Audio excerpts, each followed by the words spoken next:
Data support అందిస్తున్న market technique. Good morning. వారాంతపు business breakfast షోకి స్వాగతం. ఈ వారానికి సంబంధించి వాళ్ళే last trading day. Global markets ప్రస్తుతం మిశ్రమ ధోరణిలో ట్రేడ్ అవుతున్నాయి.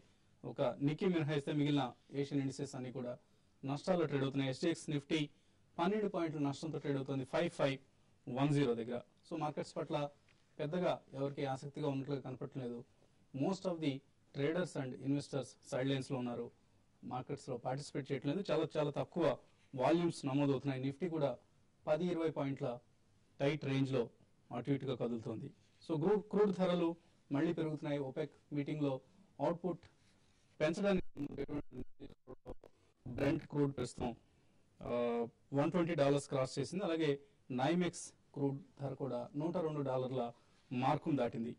సో నిన్నటి ట్రేడింగ్ లో ఒకసారి గమనిస్తే ఇంకా ప్రశాంతమైన ట్రేడింగ్ డేని గమనించాం. చాలా ఫ్లాట్ గా క్లోజ్ అయ్యాయి. బోత్ నిఫ్టీ అండ్ సెన్సెక్స్ కూడా రేంజ్ బౌండ్ గా ట్రేడ్ అయ్యాయి. ఎల్ఎన్టీ, సెయిల్, NTPC, BHEL ఇటువంటి స్టాక్స్ లో కొంత కొనుగోళ్లు కనిపించాయి. ఈ కొనుగోళ్ల మద్దతుతోనే ఇండెక్స్ నిలబడిందని చెప్పుకోవచ్చు. అలాగే JB associates, ONGC, Reliance communications, state bank of India ఇవన్నీ ఇండెక్స్ ను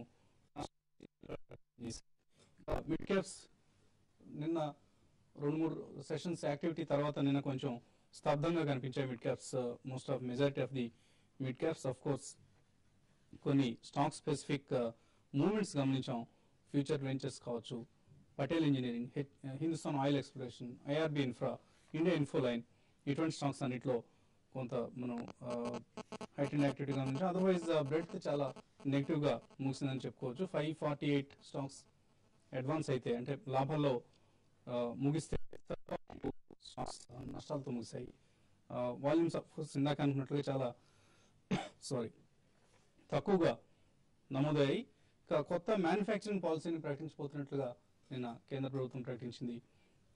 అలాగే IIP నెంబర్స్, ఏప్రిల్ నెల IIP నెంబర్స్ ఇవాళ వెలువడబోతున్నాయి.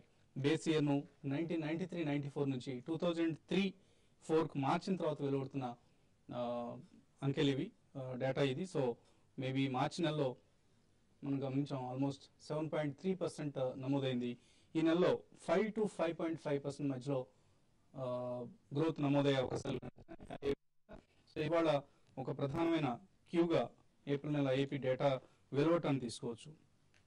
ఇండివిజువల్ స్టాక్స్ విషయానికి వస్తే స్టాక్స్ టు వాచ్ లిస్ట్ లో రిలయన్స్ కమ్యూనికేషన్స్, ఇది రిలయన్స్ ఇన్ఫ్రాటెల్ సబ్సిడీ సంస్థ ఏదైతే ఉందో రిలయన్స్ ఇన్ఫ్రాటెల్ లో వాటాను అమ్మకానికి పెడుతోంది. దీనికి సంబంధించిన ఆక్షన్ విధానాన్ని, ఆక్షన్ ప్రాసెస్ ను కంపెనీ స్టార్ట్ చేసింది.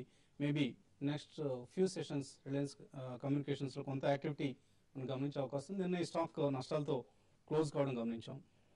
మార్కెట్ సంబంధించిన అంశాలపై లిస్ట్ కుటుంబ వారు సిద్ధంగా ఉన్నారు. సో నిఫ్టీ ఒక టైట్ రేంజ్ లో ఇరుకున్నట్లు కనిపిస్తుంది. ఈ రేంజ్ దాటి బయటికి వచ్చేందుకు ఎప్పటికీ అవకాశం కనిపిస్తుంది. అట్లీస్ట్ రేంజ్ వైడన్ అయ్యే స్కోప్ ఏదైనా కనిపిస్తుంది.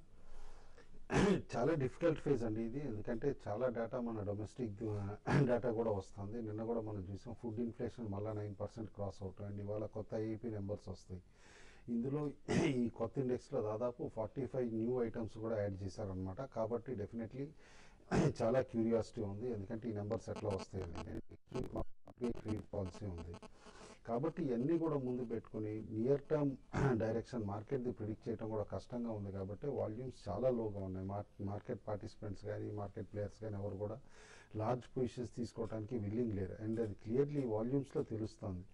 June 6th నాడు నమోదైన వాల్యూమ్ ఇయర్ లోయెస్ట్ వాల్యూమ్ అనమాట. ఇన్ఫ్యాక్ట్ ఫ్యూచర్స్లో ఫస్ట్ టైం అనమాట June 6th 2.5 years లో వాల్యూమ్ కూడా టచ్ అయింది. కాబట్టి చాలా ఆల్ టైమ్ లో వాల్యూమ్స్ వచ్చేస్తున్నాయి.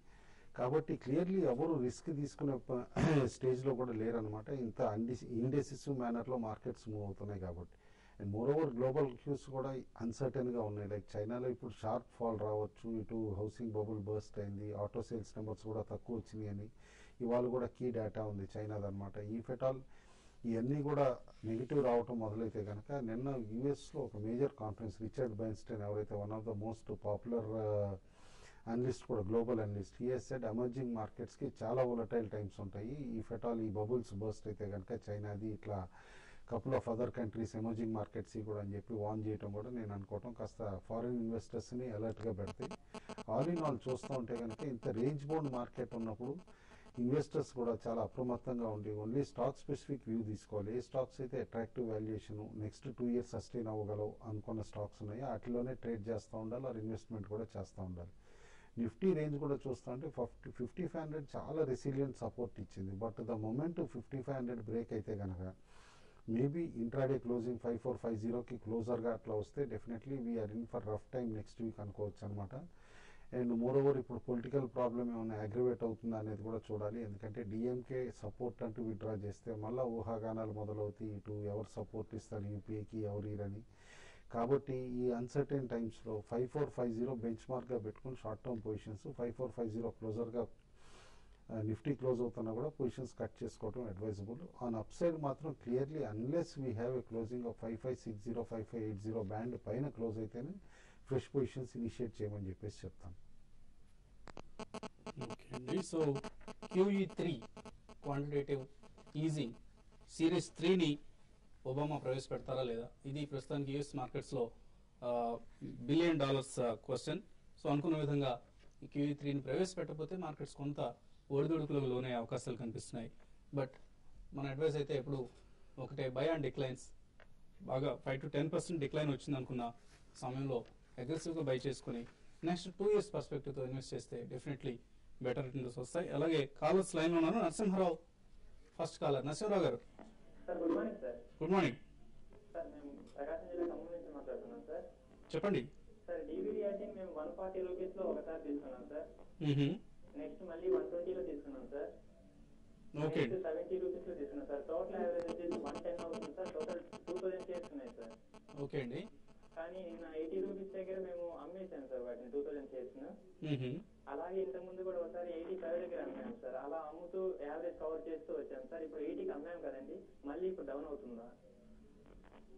ఇన్ఫాక్ట్ మీరు రాంగ్ స్టాక్ లో ప్లే చేస్తున్నారండి. డీబీ రియాలిటీలో డెఫినెట్లీ ట్రేడింగ్ ఆపర్చునిటీ అయితే ఉంది, బట్ మీరు హై రేట్ లో కొన్నారని యావరేజ్ చేస్తూ వెళ్ళారు. ఎంతవరకు కరెక్ట్?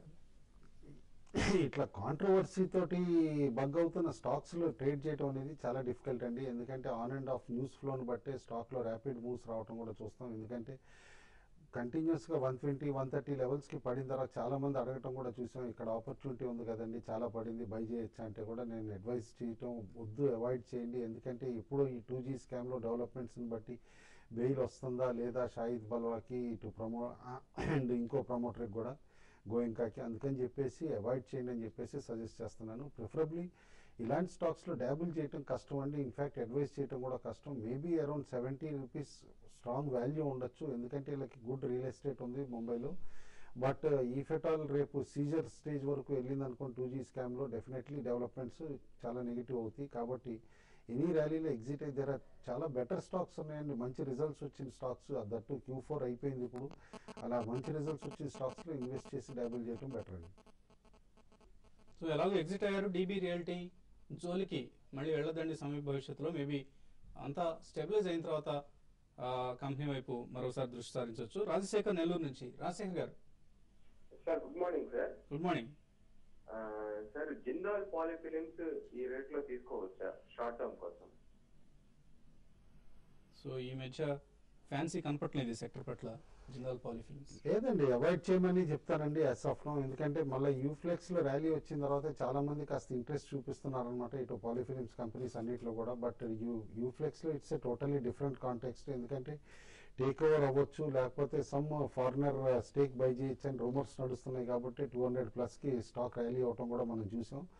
బట్ ఓవరాల్గా ప్రైజెస్ మాత్రం BOPP బాగా తగ్గినాయండి. ఇన్ఫ్యాక్ట్ దాదాపు 40% కరెక్ట్ అయినాయి prices. And moreover supreme court judgement ఏదైతే వచ్చిందో ఇటు ప్లాస్టిక్ నిషేధం చాలా కేసెస్లో అది పాలియస్టర్ కూడా అప్లై చేస్తారు ఇన్ ఫ్యూచర్ కొన్ని స్పెసిఫిక్ ప్యాకేజింగ్ సెగ్మెంట్స్లో అంటున్నారు, అన్లెస్ ఫుడ్ గ్రేడ్ కాకపోతే. కాబట్టి ఇవన్నీ కూడా కాస్త near term two medium term అనమాట. క్లౌడీ అట్మాస్ఫియర్ ఉంది కాబట్టి అవాయిడ్ చేయమని చెప్పేసి చెప్తాను.